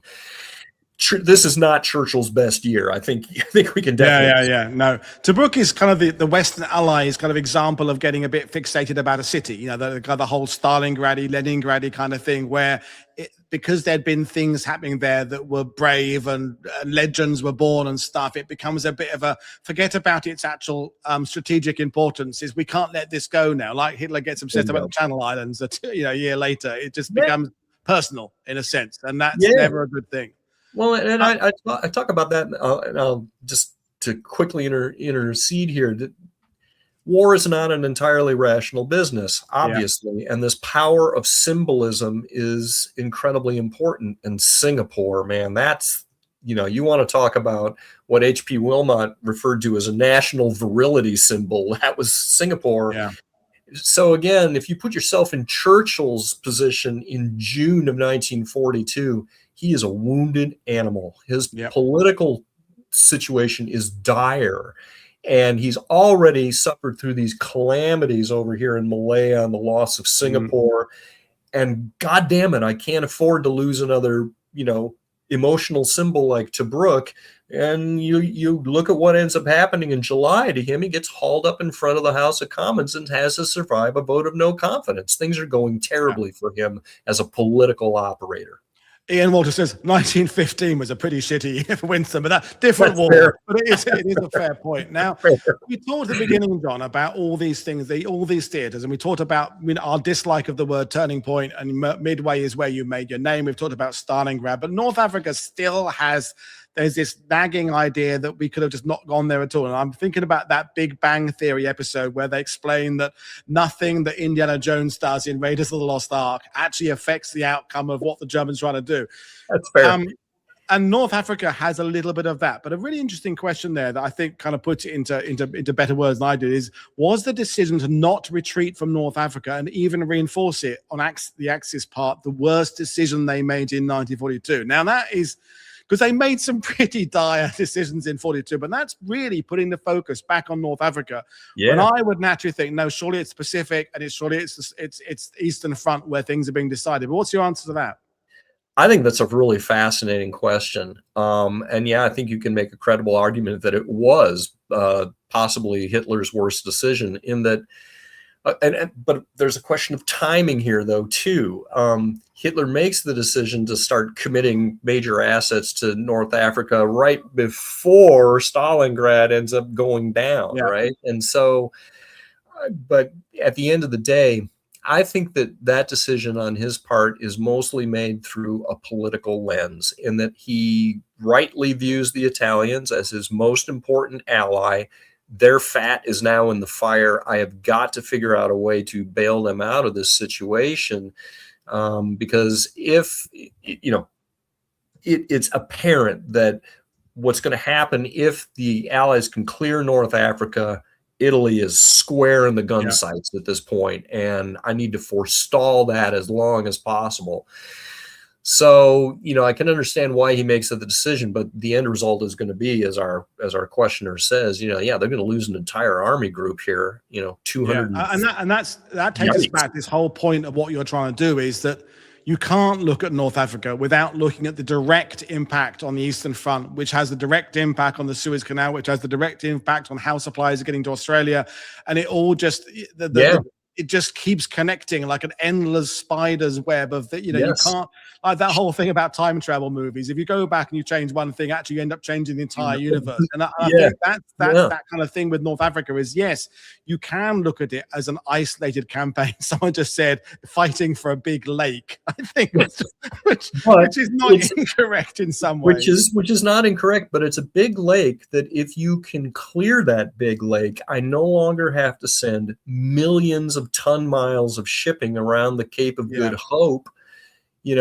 And And that's the maths of that are insane, aren't they? When how many is nautical miles were saved? It's insane. stupid, Yeah. mind-boggling numbers, isn't it? Right. And shipping is everything for the Western allies. It's, we got to have ships to do stuff. And if we can make our shipping more efficient, that is an incredible force multiplier. And I'm glad you brought shipping up. And Sal, from what's going on with shipping, is in the sidebar. At least he was earlier. I mean, and it all does come down to the ability to get stuff from point A to point B and keep getting it to point B, because making one trip doesn't count. You've got to keep those lines open. So a couple more questions there. And another one about boundaries from David here. How decisive were U-boat operations? I'm not even going to try and pronounce that. Pukensklag and Newland in the West Atlantic and the Caribbean, because again, we have this Battle of the Atlantic, but the Battle of the Atlantic becomes the Battle of the Caribbean, which becomes the Battle of the Indian Ocean. It kind of nods up into the Arctic Circle. Again, the Battle of the Atlantic, we have an interpretation for it, which is based on a name we've given it, but it actually goes far beyond the Atlantic. Is that fair? Yeah, and there's kind of two schools of thought on the outcome of this campaign. One is that it is basically foreordained that Donitz was never going to be able to sink enough shipping to actually get the job done, and that even at the height of the U-boat peril, if you look at the flow of commodities across the North Atlantic, it's painful, but it's not decisive. However, a couple of things to point out here, and this is another thing that Gary Giamara pointed out to me, that if you look at British imports during 1942, particularly domestic imports, food and petrol and all that kind of stuff, man, it's a bad situation. It is. The British are running on very empty larders at this point, and there's not a lot of wiggle room here, I would say. There's no real safety net left over for that. And the other thing is one of the other large points that I try to point out in the book is it sure wasn't obvious at the time. Exactly. Again, it's easy for us to say, well, by April of 43, we're going to have turned this whole situation around. It's all going to be Gucci. That is not how it looked if you were in the driver's seat in the middle of 1942. Paukenschlag was absolutely terrifying for the British, because it meant that now British shipping assets, which had been safe on our side of the pond, were now being depredated in an area that they had no ability to directly affect. They can't come into the eastern seaboard and say, well, we'll just start, shepherding convoys along your seacoast because you Americans clearly don't know what the hell you're doing in that respect. That's not how it works. And so there's a comment from Roger Wynne, who is the head of the U-boat tracking room for the Royal Navy. And a couple of American visitors come over at some point early in the year, and he says, the problem is that a lot of the ships that are being sunk off your coast aren't yours, they're ours, So yeah, it's a very hairy time, I would argue. SIGINT. We haven't talked about intelligence. Now, again, 17 years you worked on this book. I remember when, I guess it was the 90s, when you couldn't turn on the UK TV without there being another documentary about Bletchley Park and Alan Turing. I'm not dismissing the importance of that, but that was famously not part of the world at war. It wasn't part of how the people wrote about things in the 60s and 70s because of security and official secrets. And then that became the thing that everybody had to, you had to mention that. You had to mention in any writing or program or podcast that, don't forget, the Allies have this intelligence advantage over the Axis that is key to everything. I feel that slipped a little bit down the ladder a bit more recently. Is that correct to have slipped down? I mean, Sal would just say it's still all to do with shipping. It's all that. Well, okay, so yes, SIGINT is incredibly important, and I agree with you. When Ultra was revealed, when the breaking the Japanese codes was revealed, here's another interpretational pendulum that I would argue swung too far. That you create this mindset within the average reader of World War II histories that, oh, well, you break the codes. I mean, of course we knew what the enemy were doing, which is just such a bollocks statement. Which is utter bollocks, because one of the points I argue, and there are multiple instances of this throughout this year, actually, okay, it's all well and good if you've got operational level intelligence coming in, and this happened to Eighth Army all the time in North Africa. They knew what Rommel was going to do or what his general condition was. But guess what? Eighth Army tactically is just not good enough to get it done on the ground tactically against the Germans. They can't win. So, and we had the same kind of open question at Midway too. It's all very well and good to know that the Japanese are going to be, showing up off of Midway sometime around June 4th. Are your aviators good enough to put a bomb on a carrier deck? Because that really, at the end of the road, that's what you got to do, right? So it is incredibly important.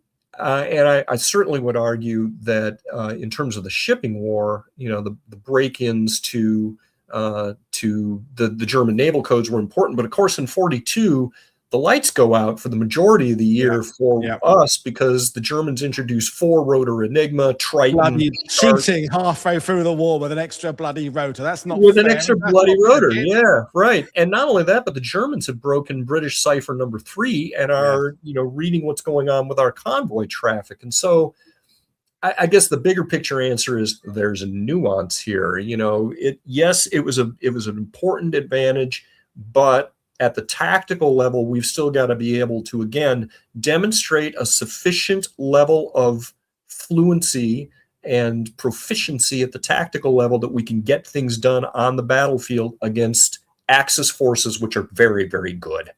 Yeah, and I think we're circling back this whole. Your book doesn't start precisely on January the 1st and doesn't end on December the 31st. Is that there were things that happened that we discussed that were going to still be affecting things 6 months, 12 months down the line. Yep. But at the end, you do kind of sum things up at the end of the book, and you do kind of make some key points about certain things that were more important than other things without actually saying it in that simple way. What was in the writing process? Then we'll get back to some viewer questions. Yeah. Was there one thing that you absolutely discovered during the writing process that was something I hadn't considered, and now I put that very high on the list of things that occurred in 42 that I perhaps hadn't considered before? I think when I was at the beginning of this journey, again, 17 years ago, it's hard to remember, what did I think 17 years ago, right? The importance of China was not as front and center in my consciousness at that point in time. Some of that was due to the fact that, Rich Frank and I had just not spent as much time together as we ended up spending, and, a lot of beers too, just kind of talking about that. So China was an important thing. And 2, just again, going back to Bomber Command and that sort of thing, I am a spreadsheet guy and I like grinding numbers. That makes me a weirdo as an historian. But again, it was an eye opener for me when I actually sort of ground through those numbers to realize just how dangerous Bomber Command was as an occupation. It's about the fanciest way that a young Commonwealth man had to commit suicide in 1942 because, man, your odds of making it through a tour were very, very poor. So, I guess I would say, though, too, larger picture, if there was just one aha moment, I would not have written 1,000+ pages worth of text. Right? Fair point.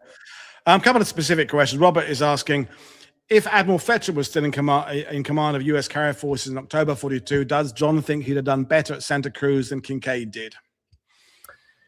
Yeah, I do. I think that Fletcher being put out to pasture was a real injustice. I think, if you look at Fletcher's combat record, the 3 carrier battles he fought, which were arguably, 2 of those were just crucially important, and Midway being the centerpiece.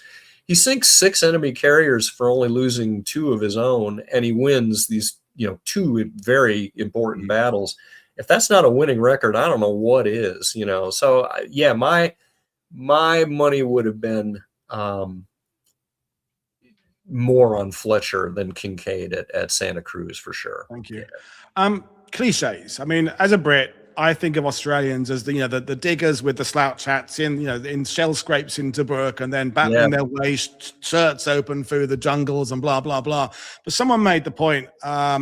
Trevor said, how important was Australia in supplying food and logistics to the US Pacific War? Because there's Hugely. this other part of Australia's role, and New Zealand as well, of they are just like Canada, they are just a breadbasket pumping stuff towards it. Is that something that, I mean, I know you addressed that in the book, you know, but we are burdened with these ideas that the Aussies are there doing that. Their contribution to the war is stripped to the waist with bayonets. Right. And perhaps the British are doing the SIGINT stuff in offices. And those are very dangerous cliches that do not convey the reality of every nation is putting its contribution in every aspect. No, I think that's absolutely right. Australia was one of the few countries that was actually net positive on Lend-Lease. You know, we owed them money because exactly to this point that there was a lot of, you know, wool blankets being supplied, a ton of meat and food products and whatnot. And the other thing that Australia provided, honestly, was just basing rights. You know, I do this tour. I've been down to Guadalcanal a couple of times, and we tour in Brisbane for a couple of days there. Our local historian on that tour is a guy named Paul Dunn, who has a wonderful website on the Australian home front during the war. And he takes us around Brisbane, and you just look at the sheer number of bases that the U.S. built in Australia during the war. It's it's nuts. So, yeah, Australia, New Zealand, both punch well above their weight in terms of this, you know, their contribution to the war. You have to say it. The Canadians, too. You know, a lot of people don't know that by the time you get to the end of World War II, Canada, I think, has the third largest navy in the world. You know, they've just got bazillions of anti-submarine warfare vessels. It's quite a contribution. So, morale improving operations in 42, which they have their fair share of. I mean, we talked again about the idea you can't look at individual battles. You've got to look at the momentum and the upwardly curving graph there. But there were these things like the Doolittle raid, things like some of the British commando operations and airborne operations that objectively don't. The aqueduct in Italy, which was at 43. No, that was 42, wasn't it? That don't achieve much, but they provide these building blocks for getting people to want to join things like the commandos and for founding things like the Rangers and reinforcing and building on this idea of taking the war to the enemy in different ways. And you know, the Doolittle raid is an incredible demonstration of balls and tech. Yeah, probably in some ways had a more negative effect in the repercussions and in China but how important are those operations, those morale boosting, flag waving ones that made a housewife in Melbourne or a housewife in Chicago feel a bit happier about the war? Hugely important, particularly in the first half of this year, because again, it's a dumpster fire for the Allies. You know, right? Things are just going terribly everywhere all the time. And so, yeah, from a military standpoint, obviously the Doolittle raid is nothing. You know, we sprinkle some bombs in sort of a desultory manner over a couple of cities, you know, a few cities, and then skedaddle on out of there. But it was absolutely vital to demonstrate to the American public that we are still in this thing, you know, and it also demonstrates to the Japanese that you guys, you know, the hoops are coming off here. You know, we're gonna throw hands, and you are never going to be safe in this war. This war is not going to be over until we say it's over. So yeah, things like that, absolutely important for, as one of the comments, you know, selling war bonds. You know, you have to keep people believing. That's absolutely crucial. And so FDR's political instincts here, I think, were absolutely right on the money. I mean, he was one of the most gifted politicians of that century, I would argue. And he understands that in these dark times, it is absolutely imperative to continue talking candidly to the American people via his fireside chats and that sort of thing, but also to demonstrate that we have the military capabilities to strike back in some fashion against the Japanese. It's huge. And I think even clearly very intelligent people like FDR and Marshall, they also need to just feel good, a bit good about it, because as you said, there would have been a lot of depressing meetings in the early half of 42. Okay, well, we're Yeah. not doing very well here. Yeah. Jim, tell us how we're doing it. Well, we're not doing very well here again. Lots of dejected looking PowerPoint presentations about well, we've lost a lot of, but if you can just at the end of that presentation, meanwhile though, a few commandos have blown up this little radar thing there. Yeah. It's a little kind of, well, we did that, didn't we? That was good. I mean, I'm not saying it's going to help you win the war, but in a weird way it is, isn't it? We're all human beings. We need to feel good about things. And 42 has a lot of that, just it's we an emotion. need Churchill to be in a good mood because of the influence he has of people around him. We need FDR to be in a good mood and optimistic. And, at the heart of this incredibly important relationship between the USA and the UK is that we're so grateful now that Churchill and FDR did get on. If those two had hated each other's guts, it would have been much more problematic all through 42 and 43. Yeah, that's absolutely fascinating. But no, you're absolutely right. That I think that's a relationship that gets a little more complicated, the further on in the war that it goes. But and some of that was driven just by the fact that they're very, very different people. I mean, you have FDR and tired, right? FDR, a New Dealer, very anti-colonial, and then you've got Churchill, who's just an arch imperialist. So there's some problems here, but at a personal level, at a relatability level, these two guys get on like a house on fire. They're good together, and that is really important because I gotta say, FDR's decision to just knock heads with King and Marshall, and again tell them, I've got to have American troops shooting at German troops by the end of this year. Yeah. I don't care where the hell that happens. You just go figure this out, make it happen. That is hugely important because it's mandatory that we demonstrate to the American people that we are actively fighting what we consider to be the most dangerous adversary in this war, the Germans. We've got to be shooting at them. And so I think his political instincts are just right on the money. And, so that buys us a campaign in North Africa. Yeah, it kind of made a bunch of people in the Pentagon kind of grumpy, but I think it's the right campaign to fight. Because again, if we can clear the Mediterranean for shipping, that's huge. There's just all sorts of knock-on effects. And here we go back to experience again.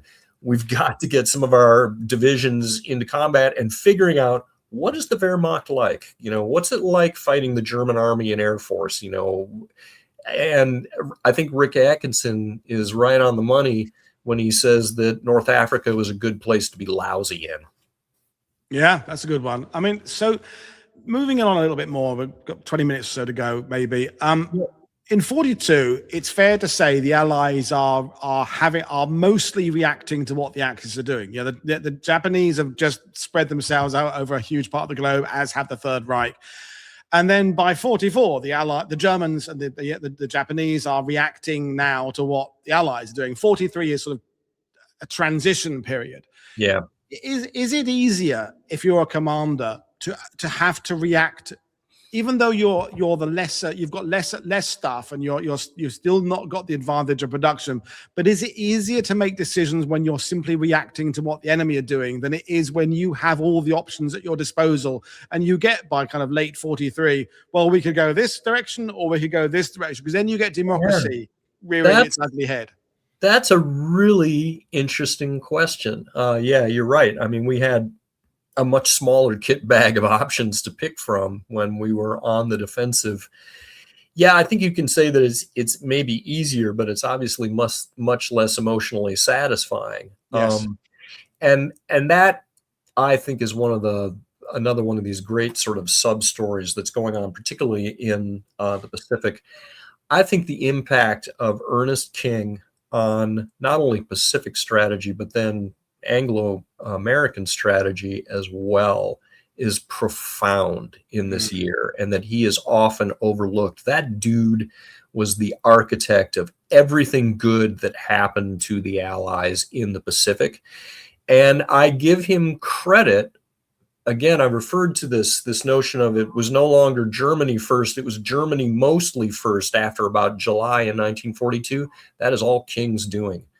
And King was streets ahead of his contemporaries in understanding that the U.S. was going to have the industrial moxie to fight a multi-front war this year. Yeah. And he is absolutely intent on making sure that Japanese territorial gains, which had been far larger than anyone had anticipated at the beginning of this war, that we've got to start rolling these guys back here, or it's, we're going to be fighting into the 1960s to get to Tokyo. So King has to be given tremendous credit for having those realizations, and then for developing and having in his back pocket various contingency plans that if I do get lucky and I win a major carrier battle, that now I've got a launching board to, go ahead and do a counteroffensive.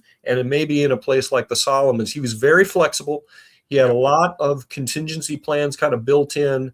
And, as soon as he had that opportunity, he just seizes it just ruthlessly.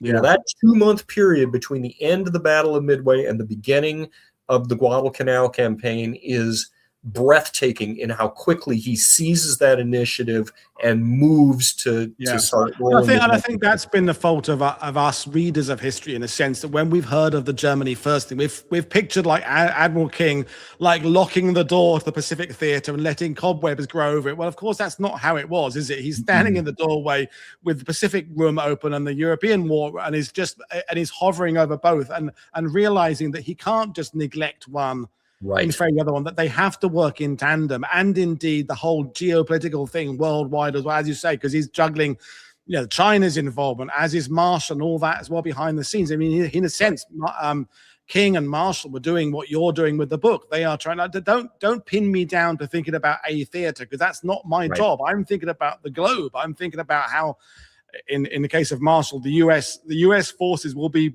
working globally, as indeed the British leaders and people like Alan Brooke and people are doing the same thing. They're not going, well, I'm going to focus on North Africa this week. They're having to keep all of these things juggling at the same time, which makes it so.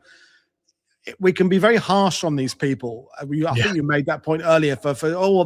He didn't pay quite as much attention to that week. Well, even Hitler, I'm not feeling sympathetic to Hitler, but as you made the point, he is dealing with a hell of a lot of stuff of his own making.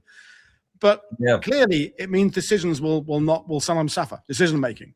Yeah, no, I think that's absolutely right. Another poster child for that early war is Archibald Wavell, who's the head of the ABDA command. And, you can make an argument that dude is responsible for botching the Malaya campaign by tapping Gordon Bennett, the Australian general, on the shoulder and saying, okay, you're going to, lead the climactic battle for the trunk road in Johor. And Bennett's a tool. I mean, he's a terrible pick. But the point I make in the book is that, Malaya was just one of these sort of misshapen, spiky balls that, Wavell is having to juggle here. And he's got to fix this situation. And he's going to get on a plane in a day and fly over Java to, talk to the Dutch about how we're going to deal with this disaster. He's got multiple disasters he's juggling simultaneously. And he ends up kind of botching a number of them. So it goes. Yeah, and it's interesting. I had to do that study to find out which came first, the use of Gordon Bennett as like a mild version of the word bollocks, which I remember my dad saying that, or did that cut named after the commander? And I found out, no, it was a thing long before Gordon Bennett himself existed. People were saying Gordon Bennett as a minor swear word in the early 19th century or something. So that was the one that confused my grey matter there. Yeah. We're going to kind of round things up. What things do you think you haven't talked about in this chat that you would like to bring up? And we could always do a part 2 at some point. But is there anything else about 42 you think, Woody, you didn't ask me about, and we should get onto that? No, actually, right off the top of my head. I mean, there's so many things to cover. We could be talking about this for days. So no, there's nothing I'm I'm aching to get into, I guess I would say. Let's do some more questions. Okay, so well, Edward is saying John is now the gold standard for working military historians. Profound respect. Fantastic.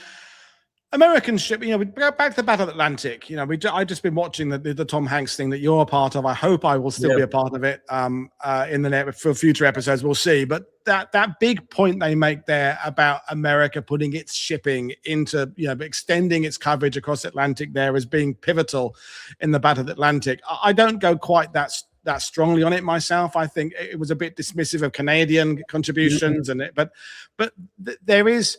The Battle of the Atlantic is, like all of these campaigns, it is truly international. And what Canada is doing, what the US is doing, and indeed the decision-making Donitz is making is all affecting all that. And then you have all the SIGINT thing going on and development of technology. As you said earlier, there are historians that say, look, it doesn't matter. We were never going to lose that battle. The suppliers will always look at the data. And yet it was allegedly the one thing Churchill was worried about. And it's the longest campaign. The Battle of the Atlantic is the longest campaign.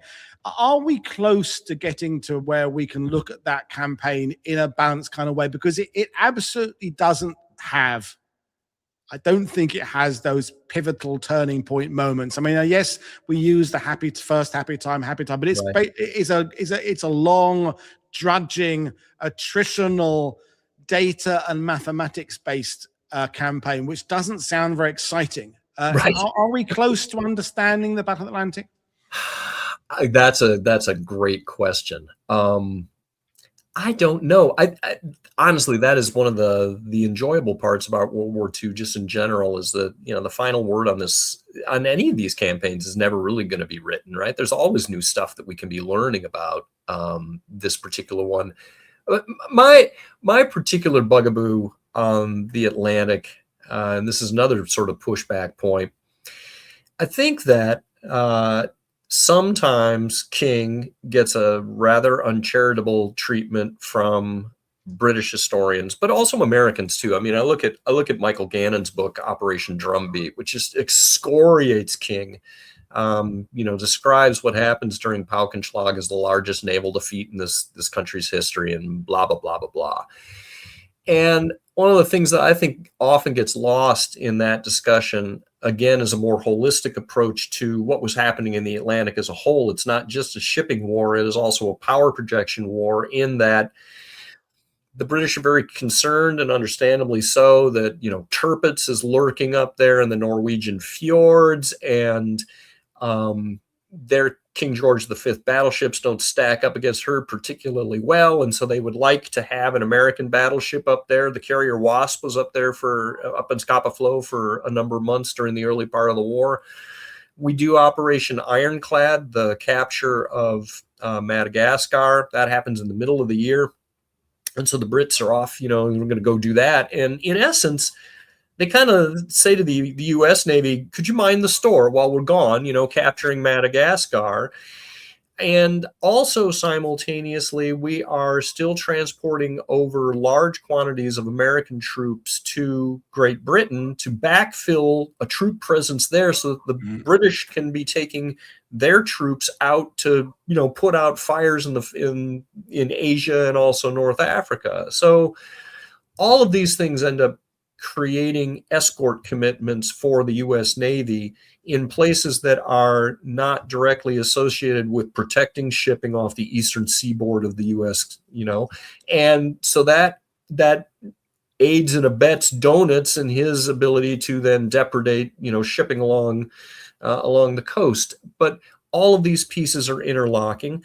They are all part of our attempt to be good coalition partners to the Royal Navy and to cover for them. That's what good partners do. But I think then there's a tendency to, again, just over-focus on one campaign. You just look at what happens off the East Coast. Does King have some responsibility? Absolutely. Should he have implemented convoying, particularly of tanker assets earlier on in the conflagration? Yeah, I think he should have, So I think that King gets, a B for his handling of Paukenschlag, but I certainly don't think he gets a D or an F. Okay, fair point. So I think probably to be my last point, I would argue that we're getting better at analyzing, particularly ground battles, because we've got Google Earth, we've got the overlays. We can put the wartime map over the current map, and we can do that. We can see the contour lines of terrain. We can travel better than historians could theoretically 70, 80 years ago. So I think understanding those sweeping campaigns is becoming easier and easier in some ways. Yeah. But the people in history, we've got to remember people like MacArthur was born nearly 150 years ago. Churchill, even more than that. King, people like that. And I've had this conversation with Kevin Hemel, is that I think we're within our lifetimes, John, it'll be almost impossible to use anything these people said at the time, because it will seem clunky, because the way we address each other has changed. King says things in the way people did in that generation, as did Churchill, whereas now people will go up and they will make sure that if they're doing, I don't know, a speech at a wedding, they're trying to be inclusive and bring everybody in and be nice and not. And I'm not saying that's wrong. I'm a woke person myself, but these kind of figures like King, like MacArthur, it's getting increasingly hard to kind of understand them, because you can't, because the modern reader has to understand that they were born in a different time and said things a different way. Is that a problem that you feel you were dealing with? Yeah, for sure. Because again, putting ourselves back in their heads is really difficult at 80 years. And you're absolutely right. Yeah, a lot of the big time decision makers, those guys were, and I say guys, they're all universally men. Yeah, born in the 1880s in most instances, and also a lot of the military leaders, of course, and the political ones too, had been through World War I. In many cases, had served actively. And I do think that we lose sight of just how profoundly they were shaped by World War I. There's a whole set of mental models that came out of that conflict that are, and how could they not have a profound impact? Britain left 1 million people dead in France and Flanders. That's a big deal. So to your earlier point too, about just sort of the transformative ability that Google Earth gives us to model some of these battles, in some ways, I'm a huge map freak, obviously. I got 144 maps in the book, but the ability to do that kind of stuff is wizardry that is wonderful. But of course, none of the actual contemporary combatants would have been able to have that understanding of the geography of these battlefields. The amount of, like the New Guinea, the number of times Australian commanders basically went into battles basically not knowing what was the other side of the hill. Right. Well, you think there's probably more hills. Are there roads? Right. Maybe. We'll find out when we get there. Now we can say, yes, there is a big valley there, and there's the crossing point. The same would apply to parts of the Eastern Front, isn't it? We now know, okay, that bit levels out, and you've got a marsh there. That didn't always apply to the armies. Oh shit! There's a big marsh, and it's 100 miles wide. Right. It sucks to fight here. Yeah, absolutely. And in some cases too, the land has actually changed in the 80 years. Yes. When I was doing the map for the Battle of Hong Kong, I had to do a lot of Photoshop work on that, because guess what? Hong Kong has infilled a lot of land. Right. So there's things like that you have to take in consideration too. I do think those analytical tools, mapping tools, are super important for being able to use larger data sets. And I will say too that I am not a big fan of AI, but I can see, the ability to grind huge numbers of unit reports and that sort of thing, and come to larger conclusions as a result of LLMs is an area that we're only barely starting to get into. The danger there, I think, is encapsulated in your original question. It's like, okay, we got a better understanding of the data. I know how many more pounds of coffee were moved to this battlefield. But if I can't get into the heads of the individual combatants, I still can't understand why these command decisions were made. Yeah, I mean, the AI should be collecting the data for the human beings to crunch it and understand it. You use AI as a slave to us as opposed to it. But another thing about, we're going back to strategic bombing, is, and I try and put this in my head when I'm reading about bombing, is that for me, getting on a flight is a pain in the ass. It's the means of getting somewhere on holiday. You know, and the Right. longer, oh fucking hell, I've got to be 2 hours at the airport.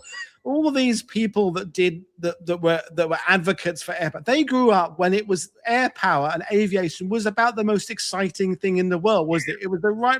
So no wonder that they thought it was really, really, really, really cool, because it had gone from man cannot get in the air to man can get. And now, okay, we have the benefit of air shows, things like that, but really it's become a mundane part of our lives that we don't look forward to. And I think understanding how different generations perceive that is important to understand why they went it all in on certain things that we would go, well, it was stupid to think that strategic bombing on its own was going to bring it. But right. It was a brand new, like where people are now saying about AI will be the best thing ever. Well, it might be, but I would argue it probably won't be. You know, probably won't be.